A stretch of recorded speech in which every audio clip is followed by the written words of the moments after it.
মা কি কিনবে? হ্যাঁ দেখি ঘর সাজাবার কিছু কি শাড়ি টাড়ি পেলে নেবো। ঠিক আছে, এখানকার শাড়ি নেওয়ার ইচ্ছা আছে, দেখি। এখানে বিভিন্ন রকমের শাড়ি ঝোলানো আছে, আমি কিন্তু জানি না কোনটা কি রকমের কি নাম শাড়ির, কিন্তু দেখে নিন আপনারা। এগুলো হচ্ছে আসামের স্পেশাল গামছা, শুধুমাত্র এখানেই পাওয়া যায়। আর এটা হচ্ছে আসামের স্পেশাল পাঞ্জাবি, যেটা শুধুমাত্র সাদা রঙের হয়। আর আমরা এখন আছি গুয়াহাটিতে একটি খুব সুন্দর প্রপার্টিতে। আসলে এই প্রপার্টিটা আমি এয়ারবিএনবি থেকে বুক করেছি। পরোটা ভাজা হচ্ছে, এতগুলো পরোটা ভাজা হয়ে গেছে। আলুর দম হবে, আলুর দমে আলু সেদ্ধ হয়ে গেছে, খুলে দিই এটা। আর এখানে স্যালাড হবে, তার জন্য এখানে সব প্রিপারেশন চলছে।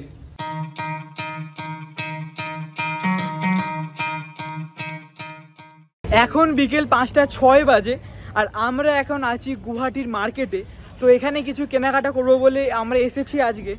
তো আমাদের যে ড্রাইভার দাদা, সে এইখানে গাড়ি রেখে দিল, এখানে পার্কিং পাওয়া গেছে বলে। আর এই দিকে মেন যে মার্কেট, সেটা হচ্ছে এই দিকে। তো কোনো দিন আসা হয় না আগে, এখন দেখা হচ্ছে যে জিনিসপত্র, মানে গুয়াহাটির যে স্পেশাল জিনিসপত্র যেগুলো আছে, মনে করুন চাদর বা টুপি যেরকম হয়, এখানকার স্পেশাল টুপি থাকে, ট্র্যাডিশনাল যে ড্রেসগুলো থাকে, সেইগুলো যদি কিছু কেনাকাটা করা যায় তাহলে তো খুব ভালোই হয়। কারণ আমাদের কিছু রিলেটিভ আছে, তাদেরকে দিতে হবে। এই যে দেখুন কিছু আছে। তো পিওর সিল্ক সেন্টার আছে, মোহিনী সিল্ক হাউস আছে, মানে সিল্কের অনেক জিনিসপত্র দেখতে পাচ্ছি। তো মা কি কিনবে? হ্যাঁ দেখি ঘর সাজাবার কিছু কি শাড়ি টাড়ি পেলে নেবো। ঠিক আছে, এখানকার শাড়ি নেওয়ার ইচ্ছা আছে, দেখি। এখানকার শাড়ি কেনার ইচ্ছা আছে আমার মায়ের। তো দেখা যাক কি কি হয়। আপাতত তো একটু দুপুর আছে, একটু বিকেল হলে বা একটু সন্ধ্যের সময় হলে হয়তো দেখতে আরও ভালো লাগবে। আর গরম প্রচুর আছে এখানে, সত্যি বলতে প্রচুর গরম। হেঁটে হেঁটে যেতে হচ্ছে, অবস্থা খুবই খারাপ।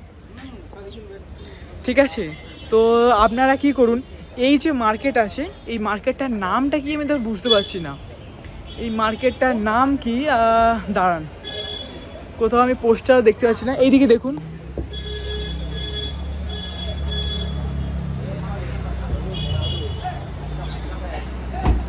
এর নাম বলছে পান বাজার। এখানে লেখা আছে ফ্যান্সি বাজার। তো এই ফ্যান্সি বাজারে আমরা কিছু কেনাকাটা করি, কিছুক্ষণ পর আপনার সাথে আবার দেখা হচ্ছে।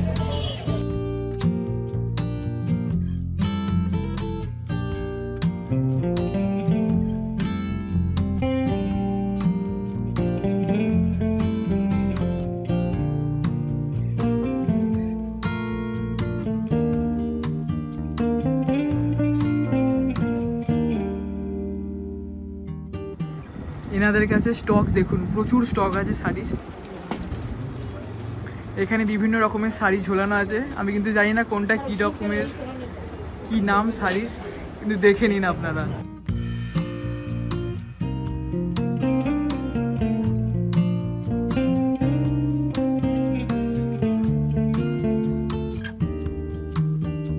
আমরা এখন আছি গুয়াহাটি ফ্যান্সি মার্কেটে। তো এইমাত্র আমার মা একটা শাড়ি কিনেছে, আর আমার মা বাকি লোকজনদের জন্য কি কেনা যায় সেই চিন্তা ভাবনা করছে। কিন্তু দোকান এখানে প্রচুর আছে, এই দেখুন, এদিকে দোকান আছে, এদিকে দোকান প্রচুর আছে, লোকজনও প্রচুর আছে, আর জিনিসও অনেক আছে। তো কিন্তু এখানে আমার মা ঠিক দরদাম করতে পারলো বলে একটা শাড়ির দাম বলেছে 1200 টাকা, আমার মা সেটাই 700 টাকায় কিনেছে। মানে এখানে কিন্তু জিনিসের দরদাম করে আপনাকে কিনতে হবে, না হলে কিন্তু সমস্যা আছে। তো আপনারা কি করুন, এই যে মার্কেটের কিছু ভিডিও দেখুন, আশা করি আপনাদের ভালো লাগবে। আর গুয়াহাটি এলে অবশ্যই এখানে আসবেন কিছু কেনাকাটা করার জন্য।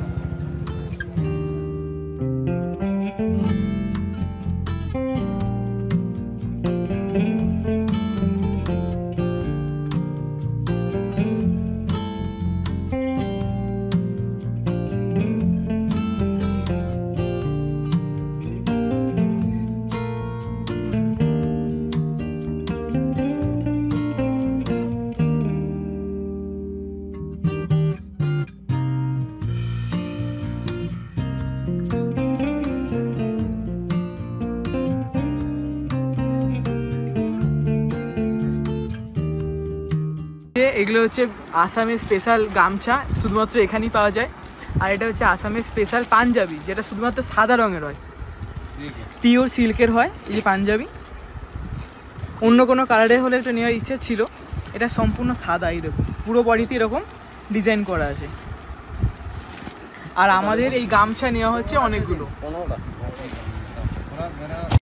এখন সন্ধ্যে 6:32 বাজে, আমাদের শপিং কমপ্লিট হয়ে গেছে। মানে মা শাড়ি কিনেছে আর অনেকগুলো গামছা কেনা হয়েছে লোকজনকে দিতে হবে বলে। আমি পাঞ্জাবি কিনবো বলে দেখছিলাম, কিন্তু সব সাদা রঙের পাঞ্জাবি। তো এখন এই বয়সে আমি সাদা রঙের পাঞ্জাবি পরে কোথায় যাবো? বিয়েবাড়ি যাবো? বিয়েবাড়িতে সাদা রঙের কেউ পাঞ্জাবি পরে না, কালারফুল পরতে হবে। তাই জন্য আর কিনিনি। আর সূর্যাস্ত হয়ে গেছে, হালকা লাইটও চলে গেছে এদিকটা, এদিকে দেখুন। আর এই মার্কেটে বললে হবে না, প্রচুর দোকান আছে, লোকজনের ভিড়ও প্রচুর আছে। আপনারা চাইলে কেনাকাটা করতে পারেন, কিন্তু একটা জিনিসই বলবো যে দরদাম করে কিনবেন। কারণ উদাহরণ হচ্ছে, আমার মায়ের শাড়িটা দাম বলেছে 1200 টাকা, আমার মা সেটাকে 700 টাকায় কিনেছে, ঠিক আছে। আর যে গামছাটা একটা দোকানে বললো 280 টাকা একটা গামছার দাম, আর সেটা অন্য একটা দোকান থেকে আমরা সেটা কিনেছি 140 টাকাতে। তো আপনারা কি করবেন, এখানে এসে অবশ্যই দরদাম করে কিনবেন। তো চলুন আপাতত আমরা আমাদের নতুন হোমস্টের দিকে রওনা দিই। তো কিছুক্ষণ পর আপনার সাথে আবার দেখা হচ্ছে।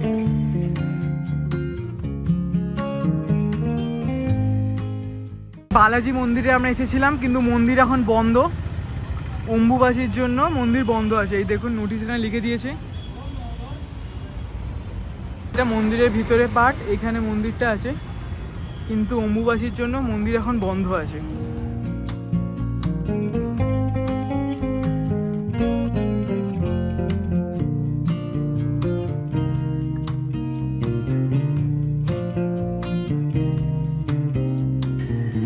এখন সন্ধ্যে 7:54 বাজে, আর আমরা এখন আছি গুয়াহাটিতে একটি খুব সুন্দর প্রপার্টিতে। আসলে এই প্রপার্টিটা আমি এয়ারবিএনবি থেকে বুক করেছি। তো আসলে এয়ারবিএনবি বলে একটা অ্যাপ আছে, আপনারা যারা জানেন না তার জন্য জানিয়ে দিচ্ছি। তারা কি করে, ওয়ার্ল্ড ওয়াইড সারা পৃথিবী জুড়ে বিভিন্ন লোক জায়গায় প্রপার্টি ভাড়া দেয়। মনে করুন কারোর একটা ভালো বাড়ি আছে, সে সেটা ইউজ করছে না, তো সে এয়ারবিএনবিকে বললো যে তুমি আমার জন্য কাস্টমার এনে দাও। তো আমি এয়ারবিএনবিতে সার্চ করলাম, ছবি দেখলাম, দেখে এই প্রপার্টিটা খুব ভালো লাগলো, তাই জন্য আমি এটা বুক করলাম। তো এই প্রপার্টিটাতে টোটাল 2খানা রুম আছে, 2টো রুমে ফুল ফেসিলিটি আছে, 2টো এসি, ফ্যান, লাইট সমস্ত কিছু আছে। একটা রুমে অ্যাটাচ বাথরুম আছে, আর একটা নর্মাল বাথরুম রাখা আছে যেটা সবাই ইউজ করতে পারে। একটা ওপেন কিচেন আছে যাতে সমস্ত জিনিস দেওয়া আছে, মানে ফ্রিজ পর্যন্ত দেওয়া আছে, ফ্রিজ, অ্যাকোয়াগার্ড, কাপ, মানে গ্যাস, ওভেন, সব A to Z যা যা লাগে আপনার রান্না করতে সব দেওয়া আছে, শুধু মশলাপাতি এইসব জিনিসপত্র দেওয়া নেই। আর বাথরুমগুলোতে ওয়াটার হিটার আছে, সব আছে। আর একটা খুব সুন্দর ব্যালকানি আছে, যেটা আমরা এখন যে রুমটায় আছি সেই রুমটাতেই আছে। দাঁড়ান আপনাকে একটু বাইরে নিয়ে যাচ্ছি। আসলে এসিটা চলছিল বলে একটু বন্ধ করে দিয়েছি, কারণ গুয়াহাটিতে প্রচুর গরম। তো আমি এখন আছি আমাদের ব্যালকানিতে। তো এই যে পিছনে দেখতে পাচ্ছেন, এটা হচ্ছে ব্রহ্মপুত্র নদী, আর এইখান থেকে পুরো শহরটাকে দেখা যায়, গুয়াহাটি পুরো শহরটা। আসলে আমরা যে এখন আছি এটা হচ্ছে একটা অ্যাপার্টমেন্টের 5th ফ্লোরে, তো 5 তলায় আমরা এখন আছি। তো তাই জন্য কি হচ্ছে, মনে করুন বাকি যে বাড়িগুলো হয় সেগুলোর হাইট তো ছোটো হয়, তো আমরা ওপর থেকে ব্রহ্মপুত্রটাকে দেখতে পাচ্ছি, আর এখান থেকে বাকি শহরটাকে দেখতে পাচ্ছি। আর এই যে প্রপার্টিটা আছে, এই প্রপার্টিটা খুবই সুন্দর করে সাজিয়ে রেখেছে। মানে দেখুন এখানে কত সুন্দর প্লেট রাখা আছে, ঠিক আছে। আর এখানে দেখুন কত সুন্দর করে সাজিয়ে রেখেছে। আমরা নিজেদের বাড়িঘর যেমন করে সাজাই, দেখুন ইনারা এরকম করে সাজিয়ে রেখেছেন। এখানে দেখুন এই যে এই বটলে দেখুন কালার লাইট জ্বলছে খুব সুন্দর করে, মানে অল আউট পর্যন্ত দেওয়া আছে। এই যে আমি ভোল্টাসের এসি এখন একটু চালিয়ে দিয়েছি, কারণ খুবই গরম এখানে। আর এখন আমাদের প্ল্যান হচ্ছে যে রাতের খাবার আমরা নিজেরা বানাবো এই ওপেন কিচেনে। তো তার জন্য কিছু ময়দা বা আলু বা কিছু সবজি কিনে আনার চেষ্টা করছি। আমরা তো টোটাল 4 জন আছি, আমি, বাবা, মা, আর আমাদের সঞ্জয় দাকেও বলেছি রাতে কোথায় থাকবেন দরকার নেই, এখানে থেকে যাবেন। তো এই যে এই বেডরুমটাতে আমি আর সঞ্জয় থাকবো, আর ওটাতে বাবা মা থাকবে। এই আমারই দেখুন জামা ঝুলছে ওটা, আর এটা সঞ্জয়দার ব্যাগ আছে, আমারও কিছু জিনিসপত্র এই সামনে রাখা আছে আর কি। তো আপাতত কিছু ব্যাগ নিয়ে, মানে একটা ব্যাগ আর কিছু টাকা পয়সা নিয়ে আমরা একটু বাইরে যাচ্ছি কিছু কেনাকাটা করার জন্য, কারণ একটা ওপেন কিচেনে রান্না করার নতুন এক্সপিরিয়েন্স হবে। তো চলুন কিছু কেনাকাটা করে নিয়ে আসা যাক গুয়াহাটিতে রাতের এবং কালকে সকালে রান্না করার জন্য।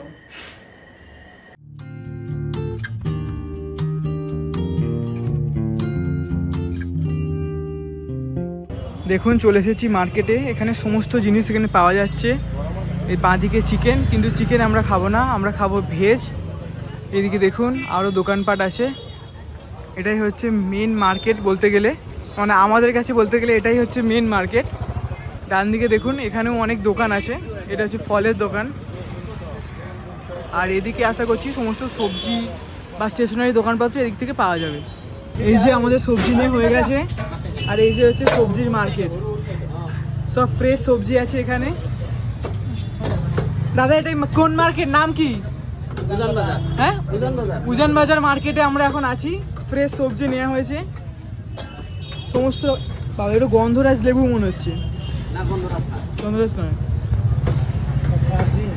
চলুন এদিকে যাওয়া যাক, আর কিছু মশলা নেওয়া যাক। দেখুন এনার দোকানে প্রচুর স্টক আছে, তো আপনারা যদি এখানে আসেন অবশ্যই এখানে আসবেন।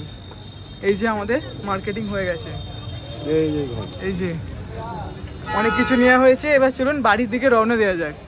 পরোটা ভাজা হচ্ছে, এতগুলো পরোটা ভাজা হয়ে গেছে। আলুর দম হবে, আলুর দমে আলু সেদ্ধ হয়ে গেছে, খুলে দিই এটা। আর এখানে স্যালাড হবে, তার জন্য এখানে সব প্রিপারেশন চলছে। এই আজকে রাতের খাওয়া দাওয়ার আমাদের রাতের ডিনার রেডি। পরোটা, আলুর দম, স্যালাড, কলা, এই যে সবার হয়ে গেছে।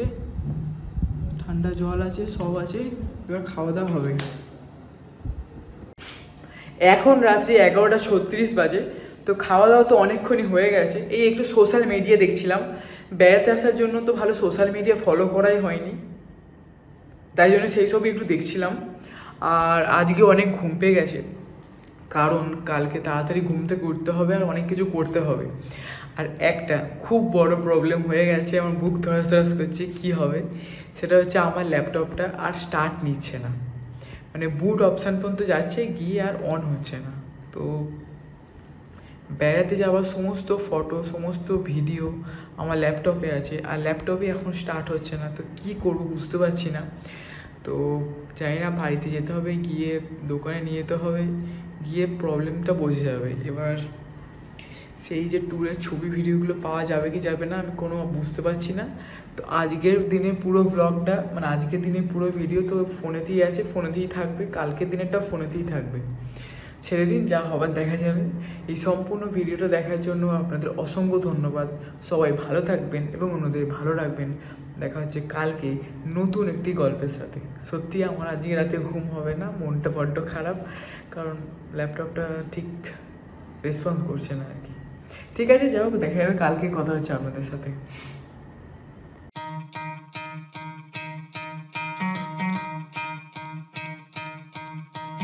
You could try to play, but you're never gonna beat me. Look the other way, what I'm doing ain't easy. Bloody hands stained from the people who deceive me. Muddy hands break through the chains, go free me.